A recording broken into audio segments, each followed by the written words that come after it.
For the read aloud today, we're going to read chapter 14 called Dreams. The big friendly giant was seated at the great table in his cave, and he was doing his homework.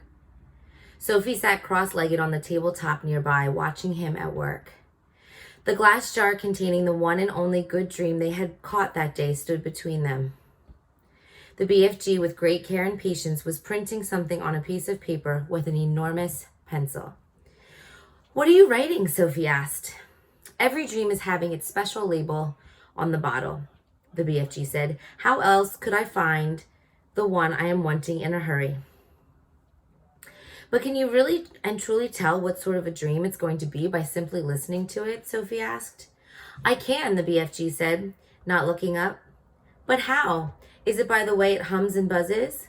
"You is less or more right," the BFG said. "Every dream in the world is making a different sort of buzzy hum music, and these grand swashbuckling ears of mine is able to read that music." "By music, do you mean tunes?" "I is not meaning tunes." "Then what do you mean?" "Human beings is having their own music, right or left." "Right," said Sophie. "Lots of music. And sometimes human beings is very overcome when they is hearing wondrous music. They is getting shivers down their spindles, right or left." "Right," said Sophie. "So the music is saying something to them. It is sending a message. I do not think the human beings is knowing what the message is, but they is loving it just the same." "That's about right," Sophie said.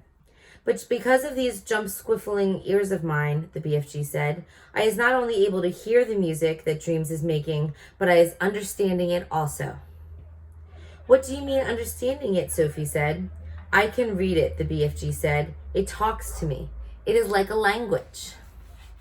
"I find that just a little hard to believe," Sophie said. "I'll bet you is also finding it hard to believe in quagwinkles," the BFG said, "and how they is visiting us from the stars." "Of course I don't believe that," Sophie said. The BFG regarded her gravely with those huge eyes of his. "I hope you will forgive me," he said, "if I tell you that human beings is thinking they is very clever, but they is not. They is nearly all of them not muchers and squeak pips." "I beg your pardon?" Sophie said.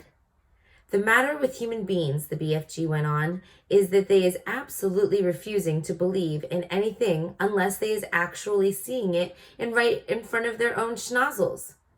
Of course quagwinkles is existing. I is meeting them oftenly. I is even chittering to them." He turned away contemptuously from Sophie and resumed his writing. Sophie moved over to read what he had written so far. The letters were printed big and bold, but were not very well formed. Here is what it said.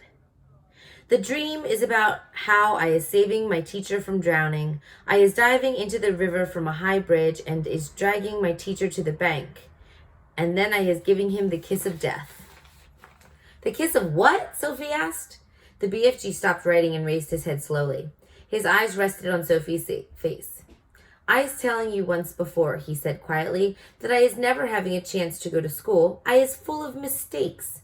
They is not my fault. I do my best. You is a lovely little girl, but please remember that you is not exactly Miss Know Everything yourself." "I'm sorry," Sophie said. "I really am. It is very rude of me to keep correcting you." The BFG gazed at her for a while longer. Then he bent his head again to his slow, laborious writing.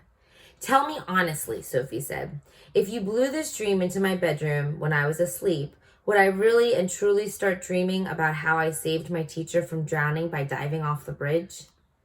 "More," the BFG said, "a lot more. But I cannot be scribbling the whole grope-flunking dream on a titchy bit of paper. Of course there is more." The BFG laid down his pencil and placed one massive ear close to the jar. For about 30 seconds he listened intently. "Yes," he said, nodding his great head solemnly up and down. "This dream is continuing very nice. It has a very dory-hunky ending. "How does it end?" Sophie said. "Please tell me." "You would be dreaming," the BFG said, "that the morning after you was saving the teacher from the river, you was arriving at school and you was seeing all the 500 pupils sitting in the assembly hall, and all the teachers as well. I was wanting the whole school to give 3 cheers for Sophie because she was so brave in saving the life of our fine arithmetic teacher, Mr. Figgins. Miss Amelia Upscotch. So 3 cheers. And the whole school is then cheering like mad and shouting, "Bravo, well done." And forever after that, even when you was getting your sums all swizzled and muggled up, Mr. Figgins is always giving you 10 out of 10 and writing "Good work, Sophie" in your exercise book. Then you was waking up. "I like that dream," Sophie said. "Of course you like it," the BFG said. "It is a fizz wizard." He licked the back of the label and stuck it on the jar. "I is usually writing a bit more than this on the labels," he said, "but you was watching me and making me jumpsy." "I'll go and sit somewhere else," Sophie said. "Don't go," he said. "Look in the jar carefully, and I think you will be seeing this dream." Sophie peered into the jar, and there, sure enough, she saw the faint, translucent outline of something about the size of a hen's egg.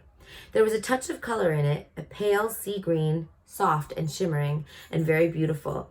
There it lay, this small, oblong, sea green, jellyish thing, at the bottom of the jar, quite peaceful, but pulsing gently, the whole of it moving in and out ever so slightly, as though it were breathing. "It's moving," Sophie cried. "It's alive!" "Of course it's alive." "What will you feed it on?" Sophie asked. "It is not needing any food," the BFG told her. "That's cruel," Sophie said. "Everything alive needs food of some sort, even trees and plants." This extraordinary giant was disturbing her ideas. He seemed to be leading her towards mysteries that were beyond her understanding. "Please, can I see some of the other dreams?" Sophie asked him. The BFG hesitated. "Nobody has ever seen them before," he said, "but perhaps after all I is letting you have a little peep." He picked her up off the table and stood on the palm of one of his huge hands. He carried her toward the shelves. "Over here is some of the good dreams," he said, "the fizz wizards." Sophie started to read the labels. The first one seemed long enough to her. It went right round the jar, and as she read it, she had to keep turning the jar. "What a funny dream," Sophie said. "It's a ring beller," the BFG said. "It's wopsy." Inside the jar, just below the edge of the label, Sophie could see the putting to sleep dream lying peacefully on the bottom, pulsing gently, sea green like the other one, but perhaps a trifle larger. "Do you have separate dreams for boys and girls?" Sophie asked. "Of course," the BFG said. "If I is giving a girl's dream to a boy, even if it was a really wopsy girl's dream, the boy would be waking up and thinking that was a rot-bungling, grink-sludging old dream. These here is all the girls' dream on this shelf," the BFG said. "Can I read a boy's dream?" "You can," the BFG said, and he lifted her to a higher shelf. "I find that one rather silly," Sophie said. "Boys wouldn't," the BFG said, grinning. "It's another ring beller. Perhaps you has seen enough now."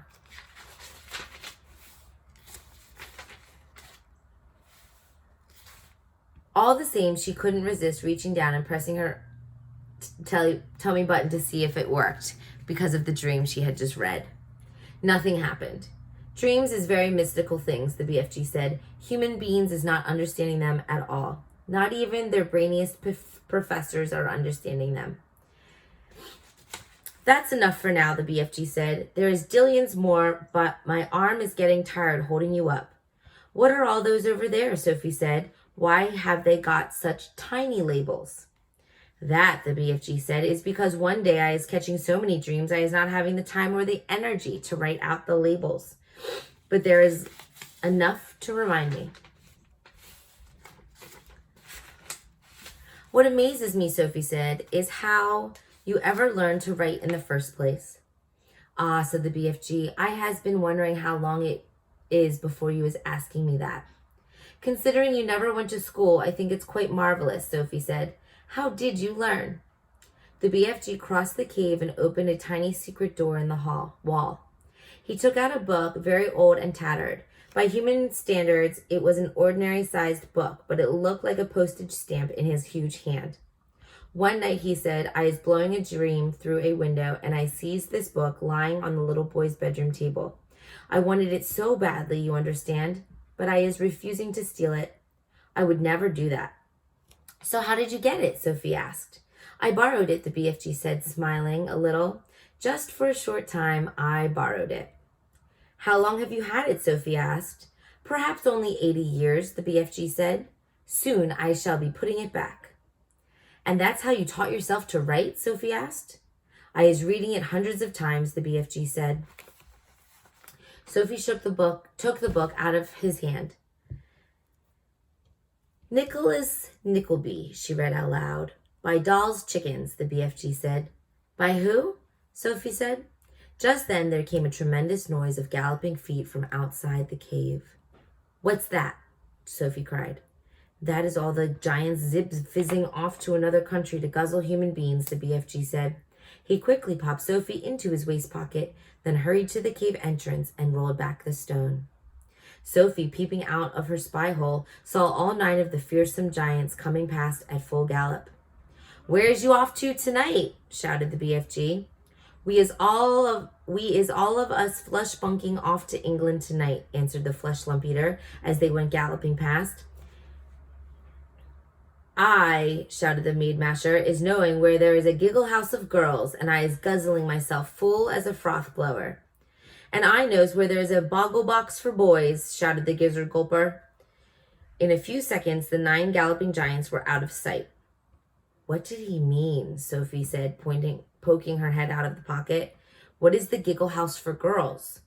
He is meaning a girls' school, the BFG said. He will be eating them by the bundle. Oh no, cried Sophie. And boys from a boys' school, said the BFG. It mustn't happen, Sophie cried out. We've got to stop them. We can't just sit here and do nothing. There's not a thing we can do, the BFG said. We as helpless as horse feathers. He sat down on a large craggy blue rock near the entrance to his cave. He took Sophie from his pocket and put her beside him on the rock. It is now quite safe for you to be outside until they is coming back, he said. The sun had dipped below the horizon and it was getting dark. Hope you enjoyed that chapter.